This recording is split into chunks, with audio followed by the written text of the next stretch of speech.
ಬೊಮ್ಮನಹಳ್ಳಿ ವಿಧಾನಸಭಾ ಕ್ಷೇತ್ರದಲ್ಲಿ ಇವತ್ತು ವಿಪಕ್ಷ ನಾಯಕರಾದಂತ ಆರ್ ಅಶೋಕ್ ನೇತೃತ್ವದಲ್ಲಿ ರೌಂಡ್ಸ್ ಆಗ್ತಾ ಇದೆ. ಖುದ್ದು ಅಶೋಕ್ ಇದ್ದಾರೆ, ಮಾತಾಡಿಸ್ತೀನಿ. ಅಶೋಕ್ ಅವರು ಈಗಾಗಲೇ ಸಾಕಷ್ಟು ಬಾರಿ ಈ ಜಾಗಕ್ಕೆ ಬಂದಿದ್ದಾಗಿದೆ, ನೋಡಿದ್ದಾಗಿದೆ. ಸರ್ಕಾರ ಬಂದ್ 2 ವರ್ಷ ಆಗಿದೆ. ಅವ್ರು ನೇರವಾಗಿ ಹೇಳ್ತಾರೆ ಬಿಜೆಪಿ ಅವ್ರು ಕೆಲಸ ಮಾಡಿಲ್ಲ ಅಂತ. ಈ ರಾಜ್ಯವನ್ನ 60 ವರ್ಷ ಆಳಿರೋರು ಕಾಂಗ್ರೆಸ್ ಅವರು.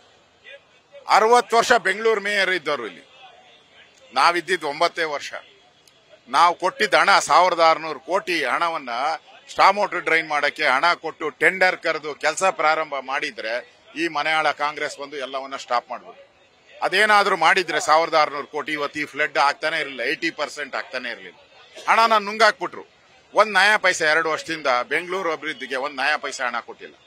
ಏನೇ ಹಣ ಕೊಟ್ಟರು ಇವರೆಲ್ಲಾನು ಕೂಡ ಅದನ್ನ ಪ್ಯಾಕೇಜ್ ಟೆಂಡರ್ ಮಾಡ್ತಾರೆ, ಕಾಂಕ್ರೀಟ್ ರೋಡ್ಗಳು ಮಾಡ್ತಾರೆ, ಮತ್ತೆ ಟನಲ್ ರೋಡ್ಗಳು. ಇವತ್ತು ಇಡೀ ಬೆಂಗಳೂರು ಎಲ್ಲ ಕಡೆ ಹಳ್ಳಿಗಳು ಬಿದ್ದಿದೆ, ಹಳ್ಳಿಗಳಲ್ಲೆಲ್ಲ ಟನಲ್ಗಳಾಗ್ಬಿಟ್ಟಿದೆ. ಅಣ್ಣ ನೀನ್ ಟನಲ್ ರೋಡು ಬೇಡ, ಯಾವ್ದು ಬೇಡ, ಭೂಮಿ ಮೇಲೆ ಇರುವಂತದ್ದು ರೋಡ್ಗಳನ್ನ ಮಾಡ್ಕೊಟ್ರೆ ಸಾಕು ಅಂತ ಜನ ಬಾಯ್ ಬಡ್ಕಂತ ಇದ್ದಾರೆ.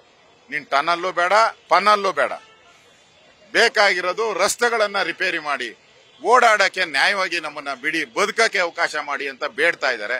ಈ ಕಾಂಗ್ರೆಸ್ ಅವರು ಅಲ್ಲಿ ಸಮಾವೇಶ ಮಾಡ್ತಾ ಇದ್ದಾರೆ. ಸಮಾಧಿ ಮೇಲೆ, ಹೆಣಗಳ ಸಮಾಧಿ ಮೇಲೆ ಸಮಾವೇಶ. ಸರ್, ನನ್ನ ಕಡೆ ಪ್ರಶ್ನೆ ಸರ್, ನಿನ್ನೆ ಡಿಸಿಎಂ ಬಂದ್ ರೌಂಡ್ ಹಾಕಿ ಹೋಗಿದ್ದಾರೆ. ಇವತ್ತು ಸಮಾವೇಶ ಆಗ್ತಾ ಇದೆ, 5 ಜನ ಡೆತ್ ಆಗಿದೆ. ವಿಪಕ್ಷ ನಾಯಕರಾಗಿ ನೀವು ಸರ್ಕಾರಕ್ಕೆ ಈ ಸಂದರ್ಭದಲ್ಲಿ ಏನ್ ಆಗ್ರಹ ಮಾಡ್ತೀರಿ? ಕೂಡಲೇ ಸಮಾವೇಶವನ್ನ ರದ್ದು ಮಾಡಿ, ಸಾವಿನ ಮೇಲೆ ಸಮಾವೇಶ ಮಾಡಬೇಡಿ. ಸೂತಕ ಇದೆ, ಸೂತಕದ ಮನೆಯಲ್ಲಿ ಸಮಾವೇಶ ಮಾಡಬಾರದು. ನಿಮಗ್ ಮಾನ ಮರ್ಯಾದೆ ಇದ್ರೆ ರದ್ದು ಮಾಡಿ. ಜನರ ಪರವಾಗಿಲ್ಲ ಅಂತ ಹೇಳಿದ್ರೆ ನಿಮ್ ಸಮಾವೇಶ ಮಾಡ್ಕೊಳ್ಳಿ. Thank you sir. ಇದು ಒಟ್ಟಾರೆ ಆರ್ ಅಶೋಕ್ ಅವರ ರಿಯಾಕ್ಷನ್. ಕ್ಯಾಮರಾ ಪರ್ಸನ್ ಪವನ್ ಜೊತೆ ಮಧುಸೂದನ್, ನ್ಯೂಸ್ ಫಸ್ಟ್ ಕನ್ನಡ, ಬೆಂಗಳೂರು.